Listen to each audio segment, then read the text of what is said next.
I'm off. As I open the front door and call out to my mom, I start walking towards the train station. It takes about 10 minutes to walk from home to the station, even at a leisurely pace. I could ride my bike to the station, but it's easier to walk down the stairs in the park along the way, so I usually walk. Walking my usual route at my usual time, I meet the same people in the same places and exchange greetings.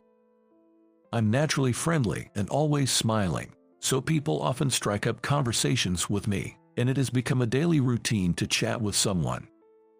My name is Ken, a 30-year-old single office worker. After graduating from a regional university, I returned to my hometown and now live with my parents and grandmother, a family of 4. Being an only child and having working parents, I grew up close to my grandma, and even when I was living alone in university, I always looked forward to her visits. Whenever she visited, I would take her to tourist spots and nice restaurants as a way of repaying her for raising me when I was little. Initially, it was meant as a way to repay her, but eventually, I found joy in seeing her happy face, and I remember looking forward to her visits. In my university days, learning that my grandma felt lonely when I was away, I decided to find a job close to home and was luckily hired by my current company. My grandmother was very happy about this and now looks forward to taking care of her great-grandchildren, though it seems I won't be able to fulfill that expectation anytime soon. Because my grandma lives with us, whenever I see an elderly person struggling with heavy bags on the street, I can't help but assist them. This has occasionally led to me being late for work. My previous boss was understanding and overlooked my tardiness, but the new boss, George, does not tolerate it. "What, you're late again?" George's voice echoes in the silent office during the morning assembly. "I'm sorry. I saw an elderly person with heavy bags at the crosswalk, and as I helped them and we started to cross, the pedestrian signal began to blink. I carried their bags to the station, and that's why I'm late," I explained with a smile and a scratch of my head. As usual, my colleagues laugh, knowing it's typical of me, but George slams his desk and yells, "Don't smile and shrug it off. It's not just you're late. How many years have you been a working adult? Being punctual is basic common sense. The previous boss might have let it slide, but I won't. Everyone listen up. Tighten up your act." George's shouting makes not only me but also my colleagues tense up. "I'm sorry. I'll be more careful from now on. I apologize on the spot, but I don't plan to stop helping people in need. I just decide to change the time I catch the train, leaving home 30 minutes earlier from the next day." The next day, waking up 30 minutes earlier and getting ready for work, my mom hurriedly prepares breakfast. "Are you going to work already? It's earlier than usual." "Yesterday, I was late because I helped an elderly person with their bags to the station and got scolded by George. I can't stop helping people, so I thought I'd leave home earlier." "You're as kind as ever. Grandma's influence, I guess," she says. After finishing the breakfast she prepared, I head to the station, but leaving just 30 minutes earlier makes everything feel different. The people I meet and the scenery. I miss the daily greetings with the people I used to meet, but I can't afford to be late for work anymore. When I arrive at the office, my colleagues are surprised by my early arrival. "Hey, aren't you at the office earlier than usual? I got scolded by George yesterday." "It's not like you were late because of your fault, right? Well, knowing you, if you see someone in trouble, you'll help them. So you adjusted your time to come in earlier, huh?" "Exactly. I can't ignore someone in trouble." As we talk, George stands behind us and comments, "Good Samaritan, if you're late, it affects your personal evaluation. Your performance is already low. Before helping others, improve your own skills. I end up doing the work you can't handle. Think about how it affects others." He then heads to his desk. A month passes, and I've gotten used to arriving 30 minutes earlier. One day, while waiting at a crosswalk near the company's nearest station, I witness a car accident right in front of me. The car, attempting to enter a convenience store, misjudges the turn, hits the curb, and bounces high. Probably startled, the driver meant to brake but accidentally steps on the gas instead, making a loud engine noise and accelerating towards the store. "Watch out!" I shout, and the car brakes suddenly, colliding with another parked car. White steam rises from the out-of-control vehicle, and the airbags seem to have deployed. I rush to the car and speak to the driver, who responds. Looking into the hit car, I see no one inside, so I check with the driver of the accident car if they need an ambulance. The owner of the hit car comes out of the store, yelling, "What have you done? It's a brand new car. It wasn't intentional, and right now, her condition is more important," I say while addressing the driver in the car. "Are you okay? Are you hurt anywhere? Should I call an ambulance?" To my barrage of questions, she replies, "I'm fine. Thank you for your concern." Her voice was trembling. "I'll call the police right away. If you feel any pain, let me know and I'll call an ambulance." "Thank you. I need to apologize to the person whose car I hit." Saying this, the woman gets out of her car. As she steps out, her stunning beauty takes the breath away of the gathered crowd, and the owner of the car she hit quickly changes his attitude. "It's a new car, isn't it? I'm terribly sorry for my mistake in driving," she says, her eyes tearing up as she apologizes. The owner replies, "Are you hurt? Don't worry about the car, it can be fixed." The man is visibly smitten by her. I watch this from the corner of my eye while calling the police and arranging for their arrival. When I call the police, they ask the reporter to stay at the scene, so I decide to wait for them. Looking at the time, I realize I can still make it to work, so I haven't called in yet. "Thank you very much. If you hadn't shouted, things could have been much worse. My name is Jessica," she introduces herself. "I'm glad you're not hurt. Have you contacted your insurance company yet?" "No, not yet. This is my first time being in an accident, so I'm not sure what to do. I called my mom, and she said she'd send someone over." I advise Jessica to contact her insurance company and wait for the police. The police are taking a while to arrive, perhaps due to traffic, and I start to feel anxious. Deciding to call the office, I had the bad luck of George answering the phone. "Good morning. This is Ken. There's been a traffic accident near the convenience store close to the office. I called the police, and they asked me to stay on the scene. The police haven't arrived yet, so I think I'll be late." George responds insensitively. "Do you always make excuses like this? It's because you always stick your nose in such matters. I don't trust what you say. Which convenience store is it?" I murked but reply, "It's the one halfway between the office and the station." "Fine. Stay there, I'm coming over," he says and hands up. After a while, the police arrive, and Jessica and I are separately questioned. A crowd of onlookers gathers, and the police seem to be instructing them not to get too close. After the questioning, while talking to Jessica, George arrives and says, "So the accident was real. But a good-natured incompetent like you is no longer needed. Once you're done here, go home." George says this while looking at me. Hearing this, Jessica says, "I'm sorry, it's because of me." I'm shocked and at a loss for words. "It's okay. It's my fault for being late," I reply. Overhearing George's words, the onlookers react. "How can you say something like that? This man was helping people. Which company fires someone for that?" Other onlookers chime in. "That's right. If he hadn't shouted, things would have been worse. He was proactive in dealing with the aftermath, too." "What are you saying without having seen anything?" Surrounded by the crowd, George looks flustered and quickly heads back to the office. Then, one of the onlookers offers, "Are you really going to be fired? If it's okay, I can introduce you to another job." They offer their contact information, and others also volunteer to help. I thank them and am about to leave when Jessica says, "Could you wait a bit longer? My parents are on their way, and I really want to thank you. I can settle down knowing I'm the reason you're being fired." "No need for thanks. I just did the right thing. The wrong one is George. My previous boss used to praise me. George and I just don't see eye to eye, and it's crazy he could say such a thing in this situation. I unusually speak with a firm tone. As the police finish their investigation and the onlookers start to disperse, a group of people approaches.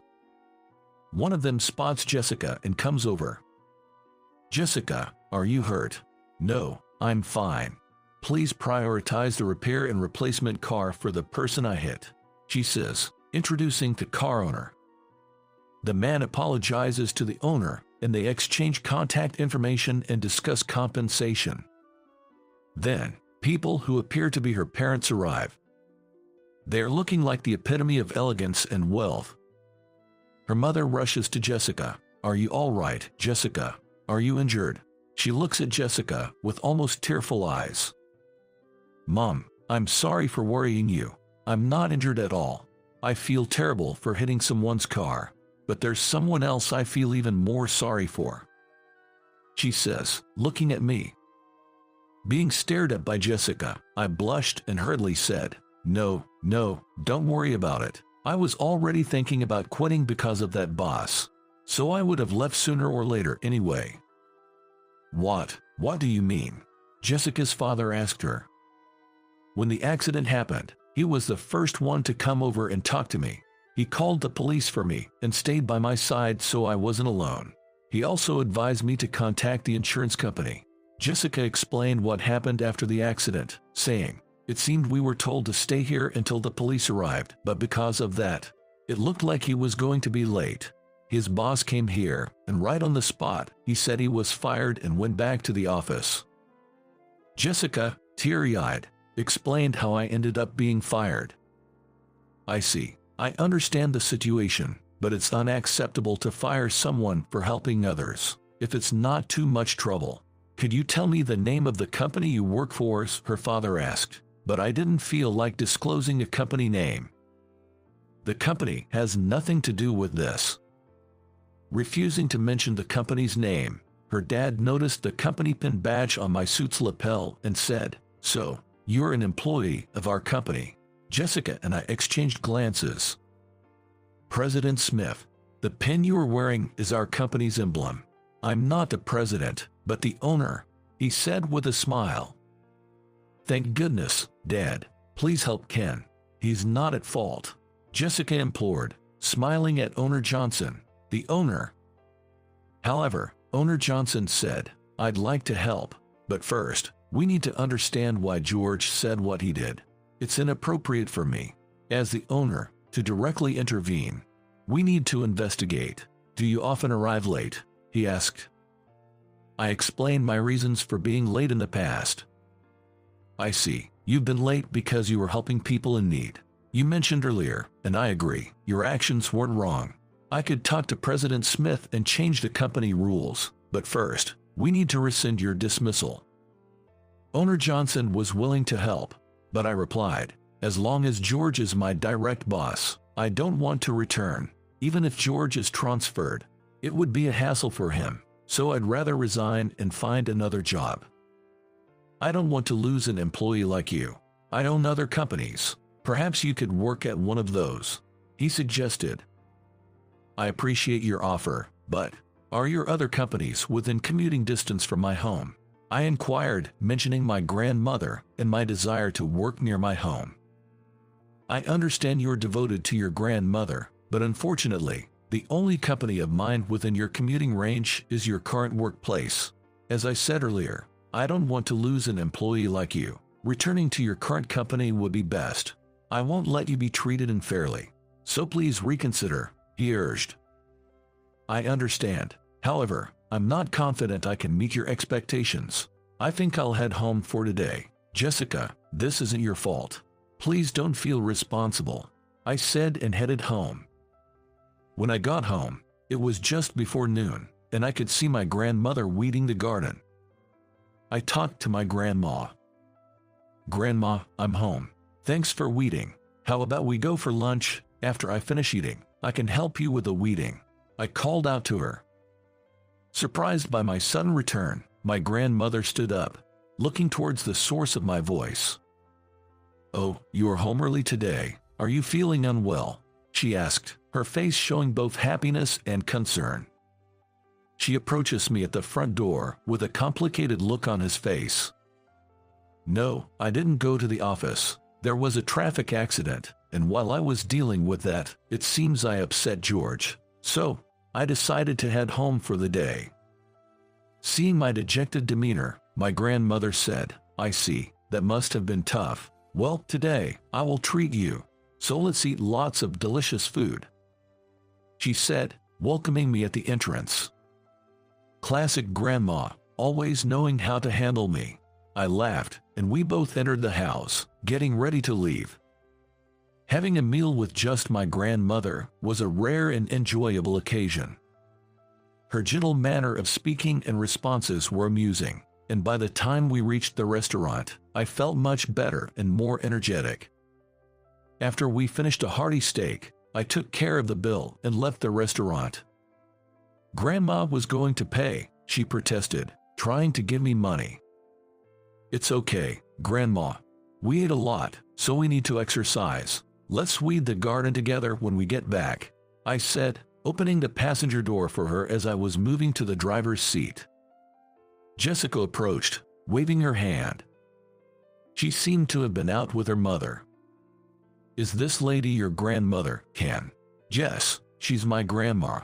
I invited her for lunch after seeing her weeding the garden when I got home." "Really? She's such a lovely grandmother. And look at you, opening the car door for her like a true gentleman," Jessica said with a smile. My grandmother, surprised to see me talking to a beautiful woman, had her eyes wide open.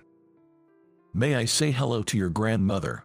Jessica asked, and though surprised, I responded, "Sure," while opening the passenger door. "Grandma, this is Jessica. She wanted to greet you." As I spoke, my grandmother tried to get out of the car.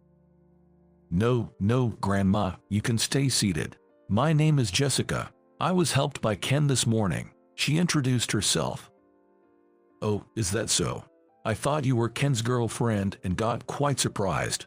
Ken has been kind since he was little. He's my pride and joy," my grandmother said. Jessica replied, "I heard from Ken that he was raised by his grandmother. He's really grateful for that."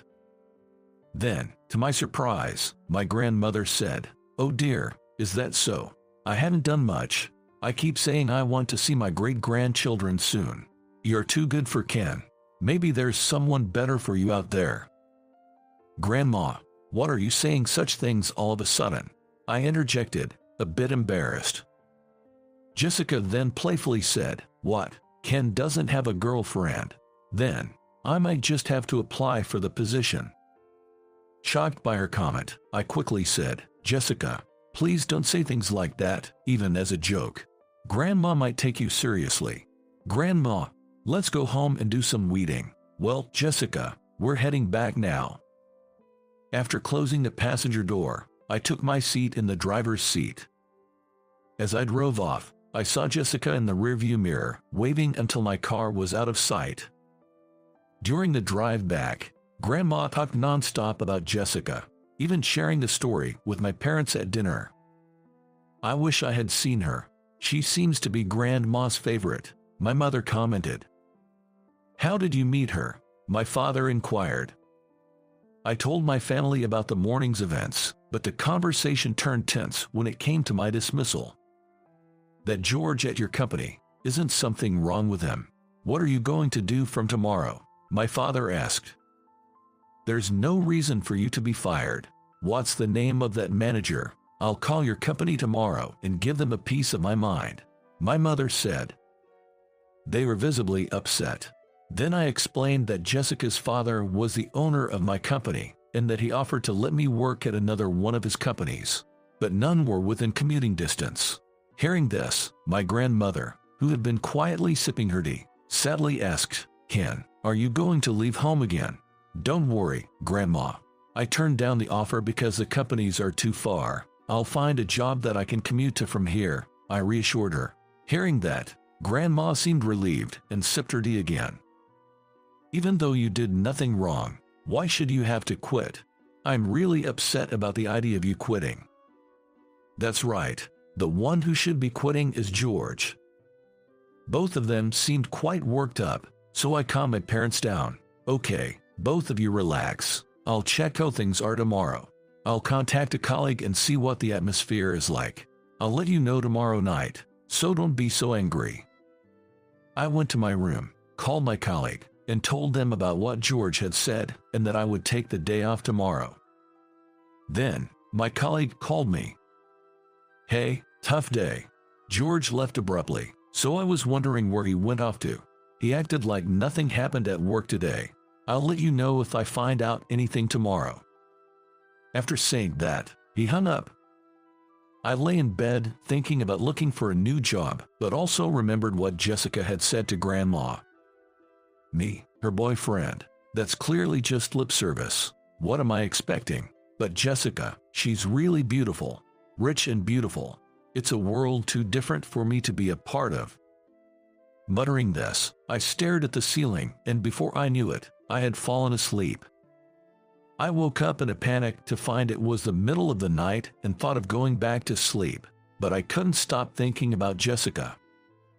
Eventually, morning came, and I spent the morning sitting on the living room sofa in a daze. Then, Grandma sat next to me and asked seriously, Ken, are you okay? Are you lovesick?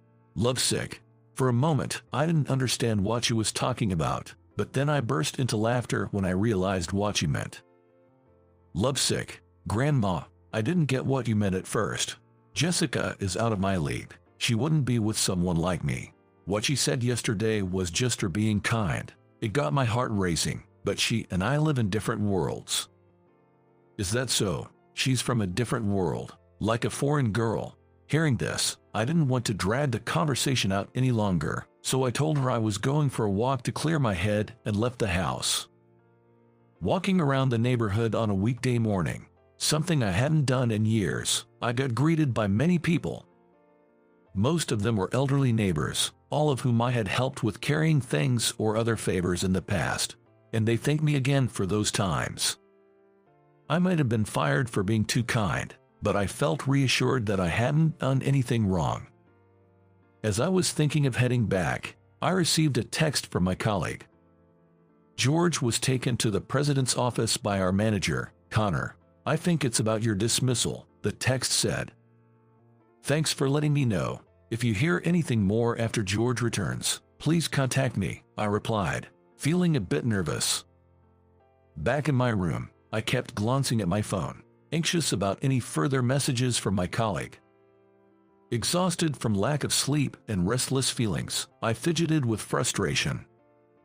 Then, the notification sound for an email went off again.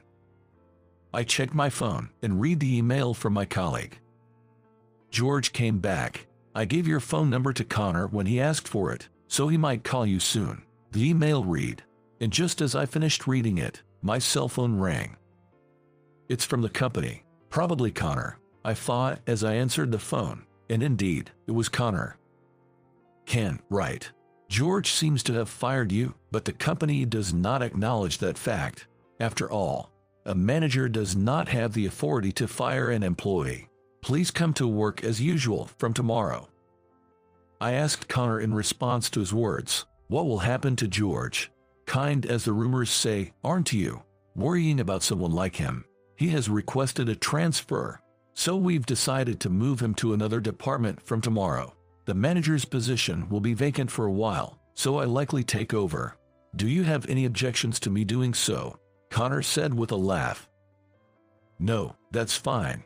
I'll come to work from tomorrow. I hung up the phone and reported the news to my mother and grandmother, who were preparing dinner.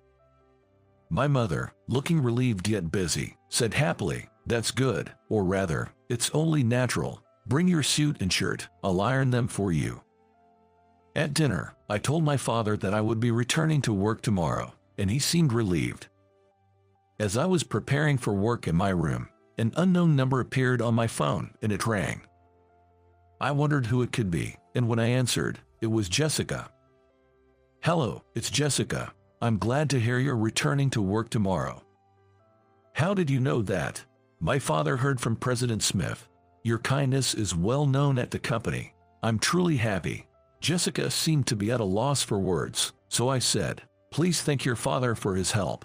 My staying at the company also spares you from feeling responsible. Now, everything seems to be settling down, so don't worry.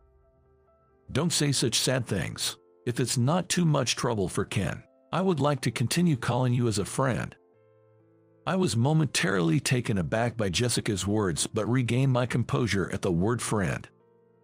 "Is that so? Then, please let's continue as friends. I'll be returning to work energetically from tomorrow. Thank you for the call. Good night." I hung up and went to get the suit and shirt that my mother had ironed for me. I switched my mindset for the return to work tomorrow and decided not to think about Jessica anymore. The next day, when I went to work, colleagues who knew the situation approached me one after another, and I felt glad to be back at the company. Then, Connor called me. "Thank you for coming in. Join me in the president's office at 10 o'clock.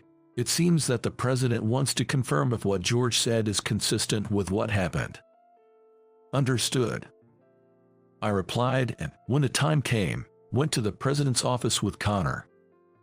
"You're Ken, the one who helped the daughter of owner Johnson," President Smith said, and as soon as I entered the room, and Connor seemed surprised to hear this.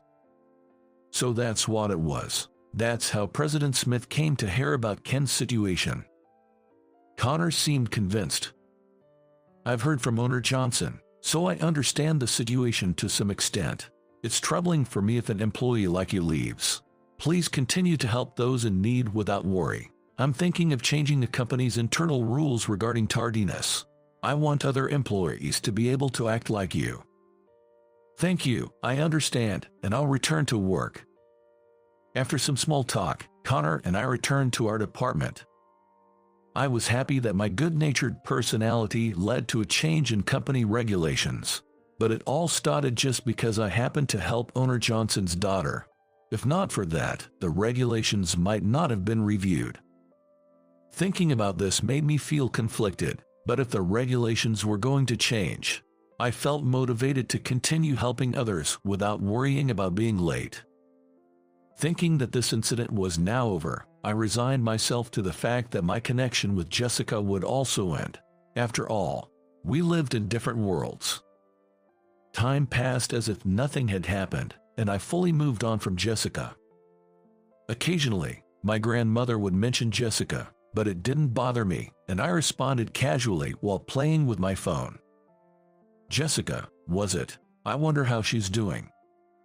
"I don't know, what do you think? Last week, she seemed fine when she came over." "Oh, really? She came over?" "She came over. Jessica came." I was surprised and looked at my grandmother. "Yes. I was weeding when someone called out from the roadside. I wondered who it could be, and it was Jessica. She asked, 'Are you doing well? Is Ken at work?' 'Why didn't you tell me sooner, Grandma?' 'What did you say?' I said we were fine and that Ken was at work. Then she left right away. Did I do something wrong?' 'No, it's fine. I was just surprised to hear she came over. Let me know if she comes again.'" I struggled to maintain my composure. I hurried back to my room, took out my phone, and wrote a text to Jessica. "I apologize for the late report. I have been attending work without fail since my return. I just heard from my grandmother that you visited our house last week. I must have caused you worry due to my lack of communication. I'm sorry." I reread the email several times before pressing the send button. Flustered, I put my phone in my pocket and waited for a reply, but instead, a call came through. "Jessica prefers phone calls over texts," I thought as I answered.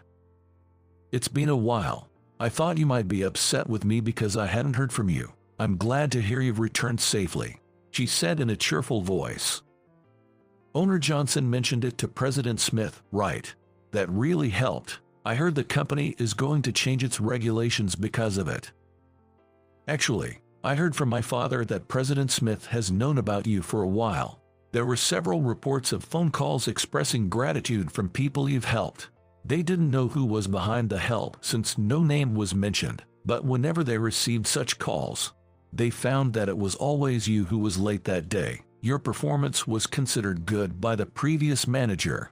Despite the low evaluation due to your tardiness, it was strange that doing good deeds led to a low evaluation.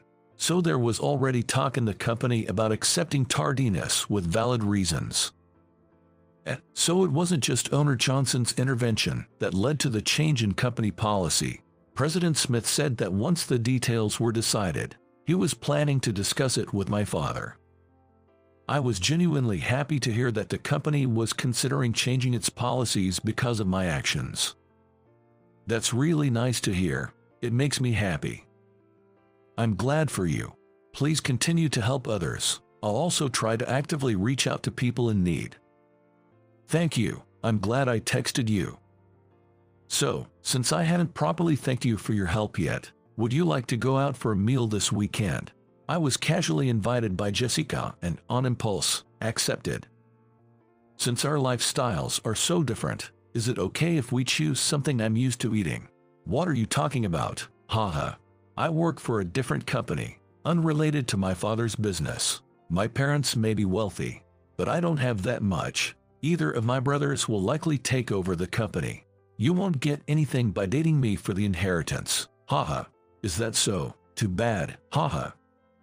Saying that, we both burst into laughter, decided on a place and time for our weekend meal, and then hung up the phone.